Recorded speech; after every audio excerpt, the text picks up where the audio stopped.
Salutations. Bon, sachez une chose avant qu'on débute, y a un camion de déménagement qui vient de se garer juste devant ma fenêtre, sous ma fenêtre, donc il pourrait y avoir un petit peu de bruit qui interviendra pendant cette vidéo. Je croise les doigts pour qu'il se soit garé là, juste avant une pause et avant de commencer, ce qui me laissera le temps de tourner. Si les déménageurs regardent cette vidéo, eh bien, non, c'est pas possible, c'est pas un direct. Bref, la semaine dernière, j'ai été invité à tester un produit relativement futuriste, le Oppo X 2021. Dès son annonce, j'étais déjà chaud, la hype était déjà présente, et je vais vous dire pourquoi. Concernant la prise en main du prototype, ne vivant pas à Paris et ayant quelques contraintes professionnelles pile à ce moment-là, et dans les semaines à venir aussi, je n'ai pas pu mettre la main sur ce fascinant smartphone. Mais vous me connaissez, je ne peux pas m'empêcher de cogiter tout le temps quand il y a des nouveautés comme ça, quand un produit cassant les codes pointe le bout de son nez, parce que oui, le Oppo X a un nez, non pas du tout. Alors du coup, pour moi, ce Oppo X 2021 peut-il être l'avenir du smartphone ?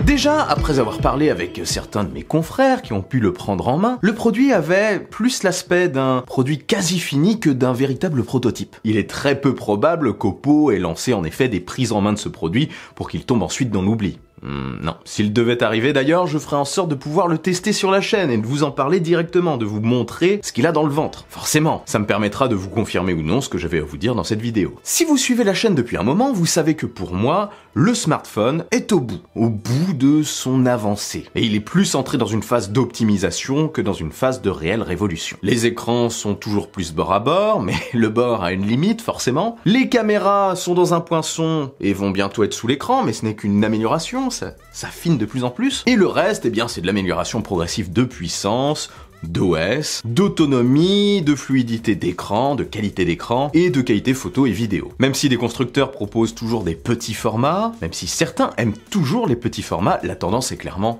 au grand écran. Pourquoi ? Tout simplement pour jouer, pour regarder des vidéos, des films, des séries, pour lire et faire tout ça plus confortablement. On passe de plus en plus de temps sur nos écrans, ce qui n'est pas nécessairement une bonne chose, bien sûr j'en conviens, mais le confort visuel est devenu très important. Le truc c'est que les grands smartphones sont quand même assez encombrants. Et à mon avis on est arrivé au bout de la taille acceptable pour une poche. Je pense que 7 pouces full borderless, ce sera vraiment le grand maximum. Même du 6,8 pouces, on va dire. Les marques ont alors cherché une autre solution pour nous proposer du plus grand. C'est alors que les smartphones à écran pliable ont fait leur apparition. En gros, une petite tablette pliée sur elle-même, on l'a vu notamment avec Huawei et avec Samsung qui a sorti son Fold, maintenant son Z Fold 2, ou alors avec un smartphone à clapet, comme du côté de chez Motorola, ou alors encore une fois du côté de Samsung avec le Z Flip. D'autres marques sont et vont arriver sur ce secteur forcément. L'avantage de ce procédé, eh bien, c'est que l'écran est protégé une fois plié. Mais l'inconvénient, c'est qu'il y a une belle grosse pliure au niveau de l'écran. Et pour moi, ce mécanisme est assez agressif. On plie, on déplie, on plie, on déplie, et ça a tendance à fragiliser progressivement l'écran. Outre inconvénient actuel, le smartphone est quand même épais une fois plié. Et du coup, l'usage en mode smartphone n'est pas des plus agréables. D'ailleurs, pour avoir utilisé la première version du Fold, je l'utilisais principalement en tablette, en le dépliant. Après, bien sûr, l'écran était plus petit, mais je pense que mon usage serait le même avec le modèle 2. C'est pour moi plus une petite tablette qui se plie et qui se range dans la poche qu'un smartphone. Après, ça reste un produit très sympa à utiliser au quotidien. Donc même si je me doute qu'ils ne mettent pas du tout de côté le pliable, Oppo a décidé de se diriger vers une autre solution. Ils ont décidé de développer autre chose dans un premier temps. Quelque chose que je trouve extrêmement intéressant, le smartphone qui se déroule. Pour faire simple, en main, on a un smartphone classique, lorsqu'on le sort de notre poche, et lorsqu'on décide de passer en mode tablette, soit on double tape sur le bouton Power, il me semble, soit on fait une sorte de petit swipe sur la tranche pour le dérouler, pour l'étirer. Et ça s'étire comme par magie. Une partie de cet écran souple, en fait, passe sous le smartphone, enfin à l'intérieur du smartphone, lorsqu'il se replie. Et j'aime beaucoup, franchement, de ce que j'ai vu, l'effet d'extension de l'OS, ça a l'air d'être très fun. Ça s'étire, ça s'étale. Là, on a vraiment l'impression d'être dans le futur, et pour un passionné de tech comme moi, ça fait quelque chose. Mais est-ce une bonne idée ? Il y a déjà plusieurs avantages dans ce choix. Le premier, c'est qu'on se retrouve directement face à un smartphone, comme je le disais. On peut le sortir de notre poche et l'utiliser directement, sans être dérouté. Bon, après, je vais pas vous décrire l'usage d'un smartphone, mais vous comprenez l'idée. Et dès qu'on est posé, dès qu'on veut profiter d'un plus bel écran, eh bien, l'écran s'étire et on a plus d'espace pour jouer, pour regarder des vidéos, pour lire. Enfin, on étire l'écran, quoi. Franchement, c'est super, vous trouvez pas? Moi qui adore vraiment les grands smartphones, ça peut être un produit super intéressant. Pour mes usages, en tout cas. Autre avantage, l'écran se déroule et s'enroule de manière maîtrisée. C'est mécaniquement géré par le produit. On n'intervient pas du tout. Ça permet d'optimiser complètement la pliure de l'écran pour limiter beaucoup plus son usure. À mon avis, c'est une solution aujourd'hui beaucoup plus robuste que l'écran qui se plie. Celui qui se plie sur lui-même. Comme un livre. L'inconvénient possible, par contre, ça concerne la protection du produit. Je me demande comment ils vont faire pour protéger l'écran. On peut pas mettre de protection d'écran dessus, et l'appareil avec une coque qui s'étire. Après, on a peut-être plus tendance à le protéger en mode smartphone qu'en mode tablette. Donc, on va peut-être se retrouver avec une coque à clapet qui protège les côtés en mode smartphone, et qui se détache comme ça. Et lorsque c'est en mode tablette, donc le clapet sera plus court, et on pourrait éventuellement le retourner sur l'arrière pour faire un support pour tablette. Tu entends ça, Timopo? C'est pas une bonne idée? Je pense qu'ils y ont déjà pensé. Il faut que je dépose ce brevet au plus vite. Après, je me pose bien sûr d'autres questions qui nécessitent d'avoir pris en main le produit. Mais je peux avoir la réponse en faisant un appel à un ami, Jean-Pierre. Non, je vais pas appeler Jean-Pierre. Enfin, vous avez compris la blague. L'appel à un ami. Allô Fred, ça va? Ouais. Je suis en plein tournage là. En plein tournage sur, devine quoi, le Oppo X, que tu as pu tester. Ouais, enfin je l'ai pris en main. Oui, que tu as pu prendre en main, bien sûr. Que tu as pu tester, parce que tu l'as déjà depuis 3 mois. Stylé. Mais ouais, je l'ai pris en main sur Paris la semaine dernière, et c'était vachement cool comme expérience. Ouais, comme tu sais, je devais y aller aussi, mais j'ai pas pu, pour des raisons professionnelles, non, pour des raisons de déplacement. Et du coup, j'avais quelques questions à te poser, parce que là, je suis en train de faire la vidéo dessus, je suis en train de développer un petit peu, d'analyser le concept, et il y a quelques trucs qui nécessitent forcément de l'avoir en main pour pouvoir un petit peu analyser tout ça. Donc j'avais quelques questions. La première, c'était, est-ce que le smartphone est lourd? Alors en fait, oui, il est un petit peu plus lourd qu'un iPhone 12 Pro Max. Alors je sais plus exactement combien il pèse, mais je crois que c'est autour des 270 grammes. Donc pour donner un ordre de valeur, l'iPhone 12 Pro Max pèse 226 grammes et c'est l'un des plus lourds smartphones du marché. Donc oui, il est un petit peu plus lourd. Maintenant, c'était inévitable, je pense, vu la techno qui est embarquée à bord. Ouais, avec les charnières et tout. On a les charnières, il y a aussi une plaque en métal, tu sais, qui est sous l'écran. Ouais. Et puis il y a quand même 2 moteurs. Hein. Donc, je mets une petite illustration, j'ai tout ça. D'accord. Le toucher de l'écran. Je me demandais si c'était quand même mou, un petit peu plastique, ou alors on a vraiment un toucher rigide comme sur un smartphone, type verre. Justement, alors faut savoir qu'à la base, l'écran, il est fait en plastique, hein. Il est pas recouvert de verre, ce qui est logique. Oui.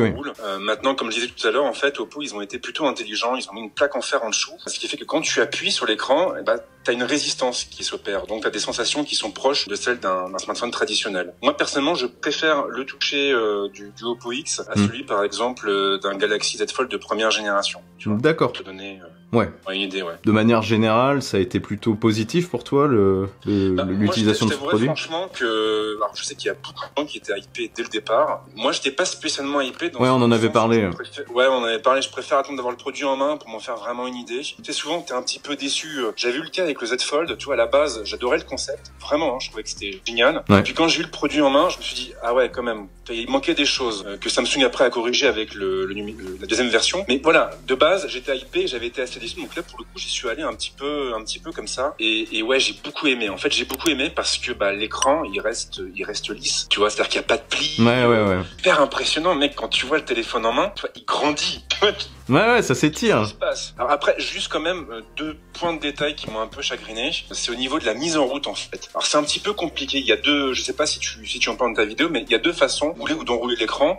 La première, c'est d'appuyer 2 fois sur le bouton de mise sous tension, mais 2 fois rapidement.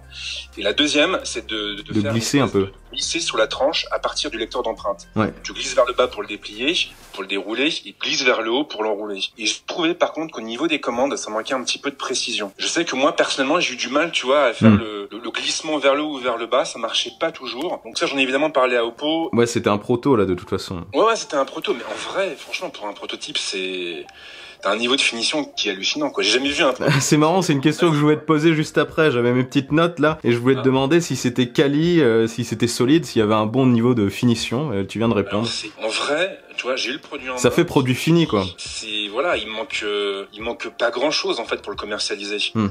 Moi, je pense qu'il manque, le truc là dont je te parlais, le fait de faciliter un petit peu le processus d'enroulage et de déroulage. Ouais. Je trouve que là, il y a encore un petit travail à faire, mais pour le reste, t'as un téléphone en main, t'as du verre, t'as du métal, il y a rien qui bouge. Alors, il est pas IP68, ce qui est assez logique, mais t'as quand même, si tu veux, des petits joints au niveau de la rainure, au niveau des bordures du téléphone, pour éviter que la poussière rentre à l'intérieur. Donc tu sens quand même qu'Oppo, ils ont produit un prototype, mais en même temps, tu sens qu'ils ont voulu un petit peu parfaire leur recette. Donc moi, je trouve ça intéressant, et de mon point de vue, à mon avis, alors ils m'ont pas confirmé quoi que ce soit, mais ce serait pas surprenant qu'il y ait quand même un lancement qui soit opéré dans les mois. Je pense aussi. Ouais. En tout cas, merci Fred, c'était super complet.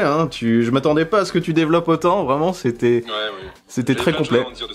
J'avais plein de choses à en dire. Ouais, bah allez voir d'ailleurs la vidéo de Fred que je mets dans la description parce que je suis super sympa.